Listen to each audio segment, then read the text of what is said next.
네, 지난 일주일 동안에도 주님의 은혜 가운데서 편안히 지내셨습니까?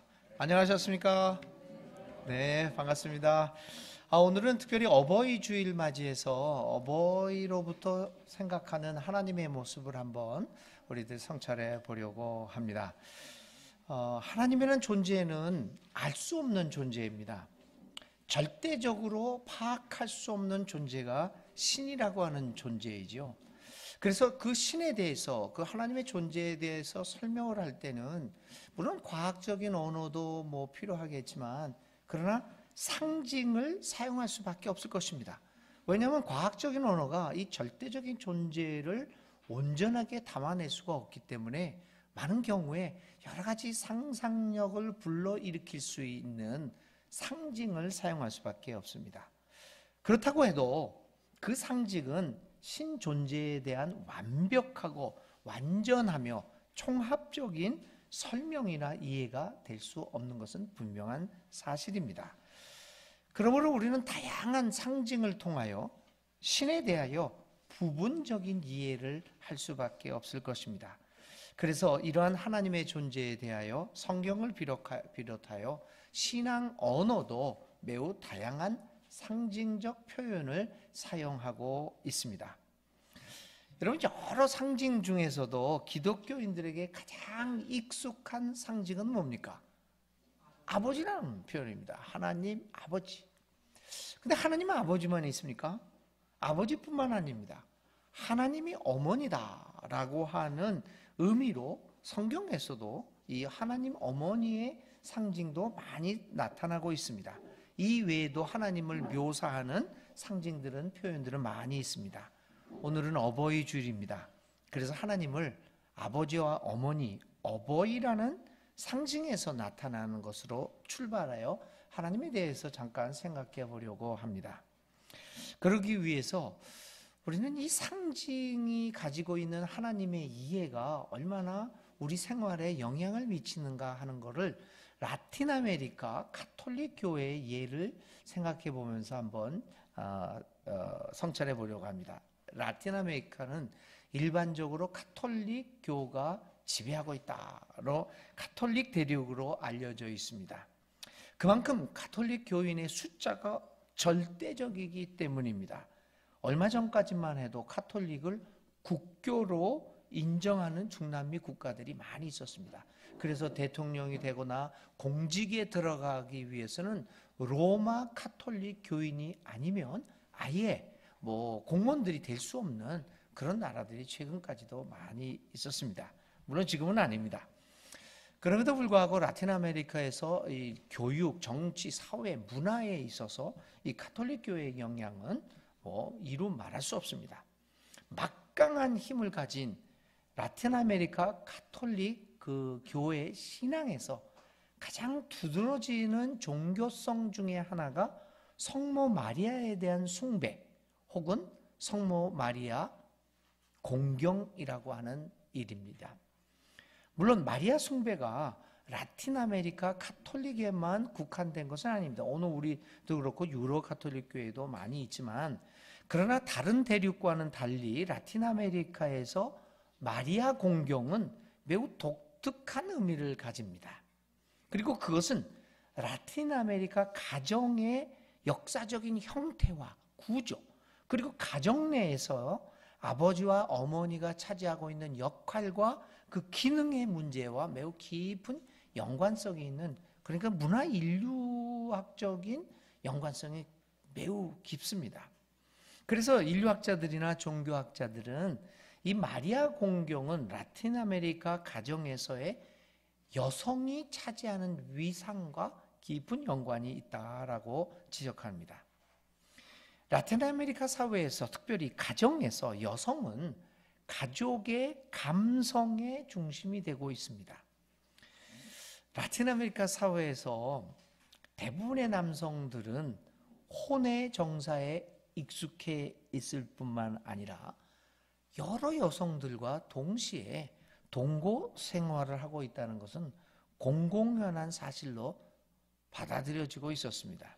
물론 지금 많이 달라졌습니다. 그러나 전통적으로 그렇다는 것을 말씀드립니다. 그런 의미에서 라틴 아메리카에서 내가 그 스페인어로 그거를 마초라고 그래요. 마초란 말 알지? 스페인어인데 그게 남자. 우리나라에서는 그걸 요즘 상남자? 뭐 그렇게 쓰는데 별로 저는 그 말을 그렇게 좋아하는 말은 아니지만 이 남성, 이 마초의 권위는 그가 소유하고 있는 물질적 부나 권력을 넘어서서 여성 편력의 경험으로부터 비롯됩니다. 이 라틴 아메리카 사정이 그랬죠. 그래서 이 여성 편력의 경험으로부터 비롯되어진다는 매우 왜곡되고 병적인 사회적 현상을 보이기도 합니다. 역사적으로 라틴 아메리카 남성들은 이러한 왜곡된 여성 편력으로 인하여 한 가족 내에서 감성적 위치를 완벽하게 상실하고 있으며 결과론적으로 자녀들은 아버지보다는 어머니에게 감성적 의존을 하는 현상을 보이게 됩니다. 실제로 라틴 아메리카 가정에서 자녀들의 성이 다른 것을 쉽게 목격할 수 있습니다. 다시 말하면 아버지가 다르다는 겁니다. 성이 서로 다른 자녀들을 어머니가 갈등을 겪지 않도록 서로 자녀들끼리 갈등을 겪지 않도록 희생하고 투쟁하며 양육하고 있는 상황을 쉽게 목격할 수 있습니다. 현재까지도 라틴 아메리카 남성들은 가족과의 관계에 있어서는 매우 무책임한 존재로 여겨지는 경향을 보이기도 합니다. 그래서 이 많은 라틴 아메리카 가정에서 남성 우월주의와 가부장적인 권위로 무장되어 있는 아버지, 남성은 자녀들에 대하여 엄격하고 권위주의적이며 이기적이고 무책임한 모습을 보여주는 반면 어머니, 라틴 아메리카 여성은 자녀들에 대한 온정과 따뜻한 이해와 포용의 상징, 그리고 서로 다른 성이 아버지가 다른 이질적인 자녀들이 모여있는 가정에서 경제적으로 그 가정을 자녀들을 양육하기 위해서 투쟁하는 그러한 이미지로 받아들여지고 있습니다. 자녀들은 아버지에 대하여 공포심을 가지며 언제든지 그 아버지는 나를 떠날 수 있다는 생각을 갖고 있습니다. 이에 반하여 어머니의 따뜻함과 포용성 속에서 보호를 받고자 하는 정서를 가집니다. 이런 상황에서 자녀들은 아버지와의 관계 성립에 있어서 어머니를 중재자로 간주하기에 이릅니다. 그건 우리나라 가정에서도 대부분 그랬던 것 같기는 합니다만은 라틴 아메리카에서는 굉장히 어머니의 중재자로서의 위상이 굉장히 강조되고 있습니다. 어머니와 자녀들 사이에 중재적 의존 관계가 성립된다고 말씀드릴 수 있습니다. 아버지는 멀리 있으며 가까이 할 수 없는 존재로 받아들여집니다. 이런 상황은 종교적 관계에서도 그대로 적용되는 모습을 보이면서 남성, 아버지로 표현되는 신보다는 따뜻하게 보이는 여성, 어머니에게 가까이 가는 종교적 현상으로 나타납니다. 그런 의미에서 라틴 아메리카 민중들에게는 여성인, 어머니인 동정녀 마리아의 앞에 엎드려 기도하면서 그 어머니가 하늘에 있는 엄하고 무서운 아버지 하나님을 부드럽게 설득하여 내가 원하는 것을, 나의 사정을 잘 그 소원을 이루어질 수 있게 해달라고 하는 그러한 확신 속에서 어머니에게 다가갑니다. 이처럼 라틴 아메리카에서 마리아 공경은 단순한 교리 혹은 제도적인 교회의 가르침만을 의미하지는 않습니다. 그것은 라틴 아메리카 민중의 생애의 초기부터 이루어지는 감성 형성의 상징적 확산으로 이해되어야 합니다.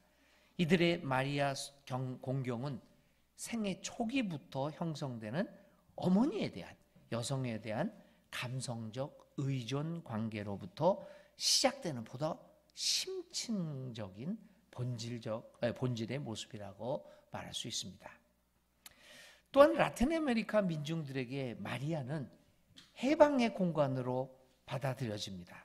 마리아는 기계적이고 이성적이고 가부장적이고 제도적인 권력과 권위에 의해 억압받고 있는 라틴 아메리카 민중들에게는 모든 것이 포용되고, 그리고 그 어려운 현실을 타개하고자 노력하는 저항과 투쟁의 기회며 상징으로 받아들여지기도 합니다.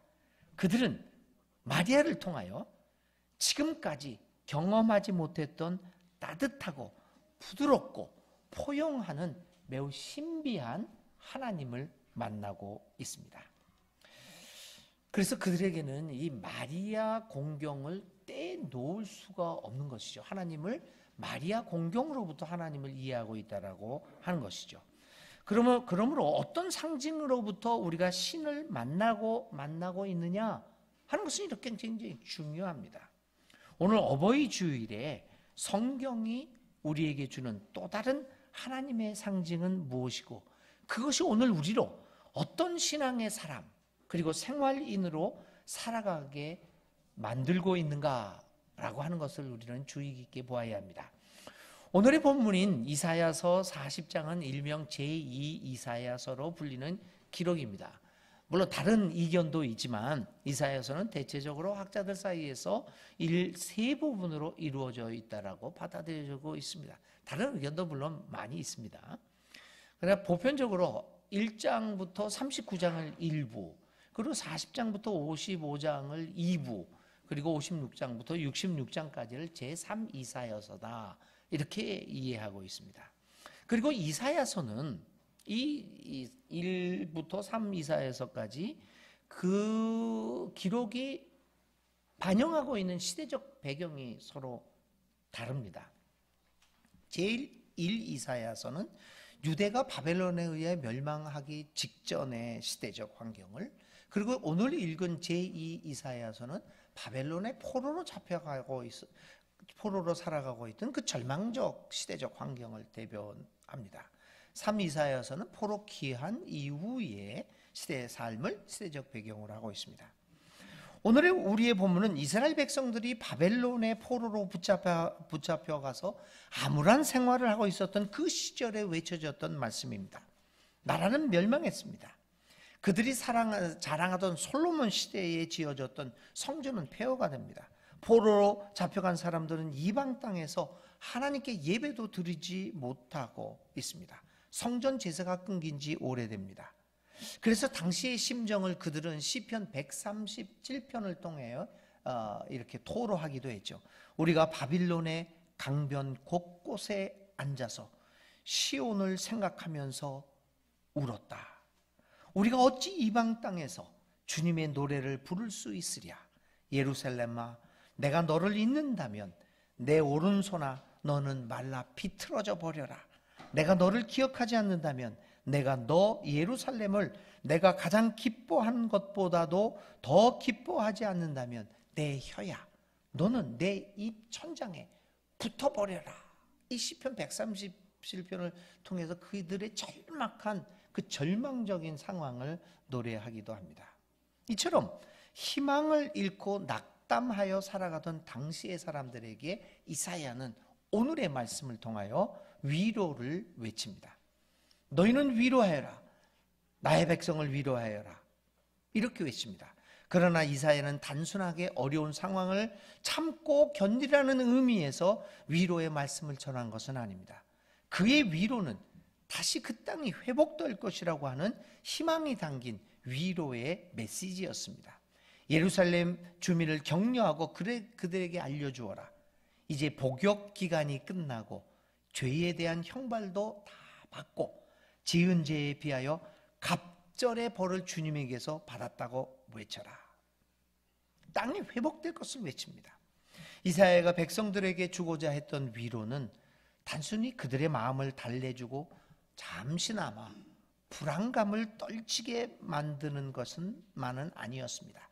그가 외쳤던 위로는 무엇보다도 새로운 시대가 올 것이라는 희망으로부터 비롯되는 위로였습니다. 진정한 위로는 희망으로부터 옵니다. 희망의 제시 없는 위로는 잠시 동안의 안정을 이룰 수는 있겠지만, 그러나 궁극적으로 우리를 더욱더 절망에 빠지게 하는 거짓된 위로일 것입니다. 이사야는 위로가 진정한 위로가 되고 그것이 우리에게 희망을 주는 것이 되는 것은 그 희망이 하나님으로부터 오는 것이기 때문이라고 말하고 있습니다. 주님은 우리의 생애에 위로를 가져다 주시는 분입니다. 지치고 힘든 삶 속에서 많은 상처를 받고 살아가는 우리에게 위로와 용기와 희망을 주시는 분입니다. 주님은 용서의 주님이십니다. 주님은 우리의 상처를 위로해 주실 뿐만 아니라 우리의 상처를 치유해 주시는 분입니다. 우리는 우리의 욕망과 죄로 인하여 많은 상처를 안고 살아가고 있습니다. 주님은 이 같은 우리의 죄를 용서하시고 받아주시고 우리가 죄의 상처로부터 치유받게 하시고 우리로 죄로부터 해방되어 하나님 나라를 향한 삶을 살아가도록 치료해 주시는 분이십니다. 이사야는 이러한 치료와 용서를 통하여 우리에게 위로를 주시는 하나님의 모습을 참으로 아름답게 묘사하고 있습니다. 여러분, 우리가 어떤 하나님을 상상하느냐에 따라서 그 하나님이 우리에게 참다운 위로와 희망과 용기를 주는 분이냐 아니냐가 결정됩니다. 그래서 이렇게 이사야는 절망 속에 빠진 포로 생활하고 있는 이스라엘 백성들에게 하나님이 너희를 위로해 주시고 너희들에게 나라를 회복시켜 주실 것이라는 희망을 주는 하나님이라고 얘기합니다. 그리고 곧바로 40장 11절을 통하여 왜 우리의 하나님이 우리에게 위로를 주고 희망을 줄 수 있는 하나님이냐? 너희들이 믿고 있는 너희들과 여기에 함께 하시는 하나님은 이러저러한 하나님이시기 때문이다 라고 40장 11절에서 설명하고 있습니다. 그 하나님의 모습이 바로 우리에게 위로와 희망과 용기를 줍니다. 저는 그래서 이사야서 40장 11절이 많이 이렇게 읽혀지는 구절은 아닌데요, 하나님의 모습을 저는 이 성경에서 가장 아름답게 묘사하고 있는 또 다른 복음 중에 복음이라고 생각을 합니다. 다시 한번 읽어보겠습니다. 11절입니다. 그는 목자와 같이 그의 양떼를 먹이시며 어린 양들을 팔로 모으시고 품에 안으시며 젖을 먹이는 어미 양들을 조심스럽게 이끄신다. 왜 하나님이 우리에게 위로와 희망을 줄 수 있는 하나님이냐? 바로 우리를 먹이시고 우리를 모으시고 우리를 품에 안으시고 우리를 조심스럽게 이끄시는 분이시기 때문에 그 하나님으로부터 위로와 용기와 희망을 가질 수 있다라고 설명합니다. 이쯤 되면 이제 여러분들이 설교 제목이 어디서 왔구나 깨달으셨죠? 아직 못 깨달으신 분들은 오늘 깨달은 분에게 커피 한 잔을 투썸에서 내시면서 한번 설명을 들으시기 바랍니다. 아마 설교 제목 보고 멍무하니 멍한 하나님이 뭔가. 이 이사야서는 40장 11장에 네 가지 동사를 통하여 우리의 하나님이 어떤 하나님인가를 설명하죠. 먹이신다, 모으신다, 안아주신다, 이끄신다. 이 네 가지 동사를 통해서 말씀해 줍니다. 저는 먹모아니의 하나님, 어버이 주일에 생각하는 하나님의 모습은 우리를 지금까지 먹여주셨고 우리 가족들을 모아주셨고 내가 실수를 했다고 하더라도 내가 못된 짓을 했다 하는 범죄자라고 할지라도 우리를 안아주셨던 우리의 어버지, 그리고 내가 잘못된 길로 갈지라도 우리의 어버이들은 우리를 포기하지 않고 우리를 손을 잡아서 우리를 이끌어 주셨던 그 어버이의 모습과 같은 하나님을 설명하고 있습니다. 먹모아니의 어버이 하나님이 아니십니까? 하나님은 우리를 먹여주시는 하나님이십니다. 우리에게 일용할 양식이 필요한 것을 너무나도 잘 아시는 하나님은 우리를 먹여주십니다. 우리의 삶의 현장에서 우리가 먹이를 위하여 투쟁하고 일할 때 우리와 함께 우리를 먹이시기 위하여 거칠은 삶의 현장에서 우리와 함께 우리의 삶을 책임져 주시는, 우리를 먹여주시는 하나님이십니다. 어버이 주일에 생각하는 하나님, 우리는 그 하나님이 우리의 생명을 책임져 주셨던 분이심을 되돌아보아야 합니다. 우리를 먹이시는 하나님, 그분은 오늘도 우리를 또 먹이시고 우리의 삶을 책임져 주시기 위하여 오십니다. 먹이시는 하나님 안에서 우리는 진정한 위로와 희망을 발견하게 될 것입니다. 그분은 우리의 부모님처럼 우리를 먹이시는 분입니다. 하나님은 모으시는 하나님이십니다. 우리는 늘 하나님 곁을 떠나려고 하는 사람들입니다. 하나님을 배반하고 하나님을 떠나 제 마음대로 살고자 하는 어리석은 백성들입니다. 이러한 우리의 부족함에도 불구하고 하나님은 우리를 모으십니다. 자기 품 안으로 우리를 불러 모으시는 분이십니다. 집 떠난 둘째 아들을 매일 기다리는 그 어버이의 마음으로 우리를 지금도 불러 모으십니다. 우리를 부르시는 하나님을 통하여 우리는 고난과 절망 속에서도 희망과 위로를 받을 수 있는 것입니다. 그분은 우리 어버이처럼 우리를 모으시는 하나님이십니다. 하나님은 안아주시는 하나님입니다. 우리는 여러 가지 모양으로 상처를 받고 또 이웃에게 상처를 주는 사람들입니다. 아마 우리의 마음의 모양을 들여다볼 수 있고 그것을 그림으로 표현할 수 있다면 누더기 그림이 아닐까 하는 생각을 갖습니다. 상처를 받음으로 내 마음은 누더기가 됩니다. 또 다른 사람에게 상처를 줌으로써 다른 사람의 마음을 누더기로 만들고 있습니다. 그러므로 나의 마음도 누더기가 되어버립니다. 어느 곳에서도 진정한 위로를 받지 못하고 있는 것이 우리의 상태 아니겠습니까? 그래서 술로 그것을 달래기도 하고 도박, 오락, 운동으로 달래기도 합니다. 그럼 어쩌다 보면 다 무의미하고 일시적인 위로가 될 수밖에 없습니다. 한때 세계에서 프리 허그 운동이 있었죠. 최근은 또 안 하대요, 그거요. 프리 허그 운동이 공짜로 안아주기. 저는 얼마나 우리들의 마음의 상처를 달래주고 안아주는 일이 없었으면, 오죽했으면 그런 운동이 일어났겠습니까? 제 아들이 미네소타에서 대학을 다녔어요. 그래서 한 번은 대학교 2학년 때 미네소타를 가고 이렇게 해서 아들하고 이렇게 길을 하나 걷는데, 지금도 합니다. 갑자기 어떤 등치가 이렇게 큰 미국 여자가 나보고 얘기를 해요. 좀 자기를 안아줄 수 있냐고. 그러니까 저는 이제 남미에서 살았기 때문에 안는 게 굉장히 익숙해 있습니다. 근데 얼마나 당황한지, 그것도 등치가 이렇게 큰 여자였어요. 그러니까 왜 안아달라고 그러니까 그냥 안아줄 수 없네요. 그래서 우리 아들이 안아줘. 뭐. 그래가지고 그냥 안아주고 얼떨결에 안아주고 있는데 놓으려고 그러는데 한참 자기도 나를 껴안고 한참 안고 있더라고요. 이럴 때 어떻게 해야 되는 걸까요? 하여튼 그런 거를 했어요. 너무 만족해서 가더라고요. 그래서 아들하고 얘기하면서 오죽 안아주는 사람이 없으면 나 같은 동양인한테 또 안아달라고 그럴까. 얼마나 여러분 서로 안아주는 게 없었으면 프리 허그 운동까지 일어났을까요? 그런데 여러분, 우리는 서로를 안아주지 못합니다. 그런데 우리 하나님은 안아주시는 하나님입니다. 우리의 많은 상처와 두려움과 아픔에 대하여 그 이유를 묻지도 따지지도 않고 그냥 우리를 조용히 안아주시는 하나님입니다. 우리의 어머니, 아버지가 우리를 향해서 우리를 그렇게 안아주셨듯이 말입니다. 우리가 그분 안에서 위로받고 희망을 갖고 가질 수 있는 것은 우리를 아무런 조건 없이 그냥 안아주시는 하나님이 계시기 때문입니다.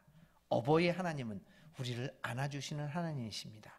하나님은 우리를 이끄시는 하나님이십니다. 오늘의 말씀은 포로 생활이라는 절망적인 삶을 살고 있는 유대인들에게 선포된 말씀입니다. 그들에게 선포된 하나님은, 선포되어진 하나님은 우리를 이끌기 위하여, 그들을 이끄시기 위하여 오시는 분임을 밝혀주고 있습니다. 하나님이 우리에게 진정한 위로와 희망이 되는 이유는 그분이 우리를 이끌어 주시는 분이시기 때문입니다. 하나님의 이끄심에 우리의 삶을 맡길 때 그 안에서 우리는 진정한 위로와 희망을 발견하고 경험하게 될 것입니다. 우리의 앞길이 어둡고 힘들 때에도 우리는 하나님의 이끄심을 확신하고 그분 안에서 용기와 힘을 가질 수 있습니다. 우리의 어버이도 우리가 방황할 때 우리의 손을 잡아 주었습니다. 연약한 그리고 잘못된 길을 가고 있는 우리를 포기하지 않고 우리 곁을 떠나시지 않고 우리를 이끌어 주셨습니다. 어버이 하나님은 오늘도 절대 우리를 포기하지 아니하시고 우리를 이끌어 주십니다. 어버이 주일에 우리와의 삶과 함께 하시며 우리의 어버이가 되시는 하나님은 먹모 아니의 하나님이십니다. 이 하나님으로부터 위로와 희망을 발견하는 이 어버이 주일, 그리고 또 먹모 아니의 모습을 보여주었던 우리의 어버이를 살아있건 돌아가셨건 그 어버이를 기억하고 감사하는 한 주일이 되었으면 좋겠습니다. 우리 부모님들을 돌아보고 감사를 드리는 기회가 이번 주간이 되었기를 바랍니다. 먹모 아니의 하나님이 여러분과 우리와 지금 여기에 함께하고 계심을 생각해보는 그러한 이 한 주간이 되시기를 바랍니다. 이 먹모 아니라고 하는 상징은 하나님의 모습을 이해하는 데 매우 중요한 역할을 합니다. 먹모 아니로부터 출발하는 하나님 이해는 우리에게 새로운 하나님의 모습을 발견하게 하기도 합니다. 하나님의 존재를 얘기할 때 우리는 흔히 세 가지 옴니라는 말을 표현합니다. 옴니, 완전함이죠. 온전함이잖아요. 옴니포텐치아, 전능, 옴니시엔치아, 전지, 옴니프레젠치아, 프레젠스, 무소부재, 그러니까 전제죠. 어디나 있는 하나님. 근데 사실 이 전능이다, 전지다, 전제다, 무소부재다 라고 하는 개념이 여러분 무섭지 않습니까? 저는 조금 무서워요. 못할 것이 없고 나에 대해서 모르는 것이 없고 내가 가는 곳마다 항상 같이 있고 조금 무서운 개념, 차갑기도 하고 무섭기까지 하십니다. 전지하고 전능하고 전제하신 분이 어찌 우리의 고통을 그냥 보고만 계실까? 라는 생각이 들기 때문입니다. 전지하고 전능하고 전제하신 분이 계신데 어떻게 우리 세상은 이런 혐오와 차벌, 억압 등 불의가 판치고 있는 것인지 이해가 안 됩니다. 이런 방식으로 하나님의 존재를 이해하면 하나님은 우리에게서 멀리 계신 존재일 뿐입니다. 그런데 먹모 아니로부터 하나님의 전능, 전지, 전지를 이해하고자 하면 많은 것이 달라집니다. 하나님은 못하실 것이 없는 전능하신 분이 아니라 우리를 먹이시고 모으시고 안아주시고 이끄시는 거기에 있어서 전능하신 분이라는 걸 깨닫습니다. 하나님은 모르는 것이 없으신 분이 아니라 우리를 먹이시고 모으시고 안아주시고 이끌으시는 데 있어서 충분한 지식을 갖고 계신 분이십니다. 하나님은 존재하지 않는 곳이 없는 분이 아니라 그분은 우리를 먹이시고 모으시고 안으시고 이끌어 주시는 그 현장에 항상 계시는 존재하는 분이라는 걸 깨닫습니다. 이렇게 먹모 아니의 현장에 전지하고 전능하고 전제하신 하나님이 우리와 함께하고 있다는 것을 깨닫습니다. 그러나 이것으로 끝나지 않습니다. 만일 우리가 진정으로 먹모 아니의 어버이 하나님을 믿는 사람들이라면 세상을 향하여 이러한 하나님의 모습을 보여주는 사람과 교회가 되어야 합니다. 교회는 세상을 향하여 무엇보다도 먹모 아니의 모습을 보여줘야 합니다. 세상을 먹이는 교회와 믿는 이들이 되어야 합니다. 나만 배부르면 된다고 하는 이 세상에서 우리는 서로를 먹이는 사람으로 살아가야 합니다. 나만 먹을 것이 있고 내 자자 손손이 후손 3대 4대 아니 100대까지 먹을 수 있는 돈을 갖고 있고 먹을 것을 가지고 있다고 만족하고 감사하는 사람이 아니라 세상을 먹이는 교회와 믿는 이들이, 그리고 우리 사회가 서로 먹여주는 사회가 되도록 힘을 모으고 실천하는 교회와 믿는 이들이 되어야 하지 않겠습니까? 왜냐하면 우리는 먹이시는 하나님을 믿고 있기 때문입니다. 세상을 모으는 교회와 믿는 이들이 되어야 합니다. 여러 가지 이유로 여러 갈래로 찢겨져 있는 이 사회와 사람들을 교회와 믿는 이들을 모아야 합니다. 하나님의 사랑 안으로 모아야 합니다. 하나님의 사랑으로 하나가 되는 화해하는 모습을 보여야 합니다. 작은 차이보다는 더 큰 공통점을 발견하여 화해하고 서로 일치되고 조화를 이룰 수 있도록 교회와 믿는 이들이 화해와 통합의 근원이 되어야 하지 않겠습니까? 왜냐하면 우리는 모으시는 하나님을 믿고 있기 때문입니다. 세상을 안아주는 교회와 믿는 이들이 되어야 합니다. 배제와 혐오에 앞장서는 교회가 되어서는 안 됩니다. 왜냐하면 배제와 혐오하는 일에 하나님의 능력이 없으십니다. 배제와 혐오하는 일에 하나님은 아는 바가 없습니다. 배제와 혐오하는 현장에 하나님은 존재하지 않기 때문입니다.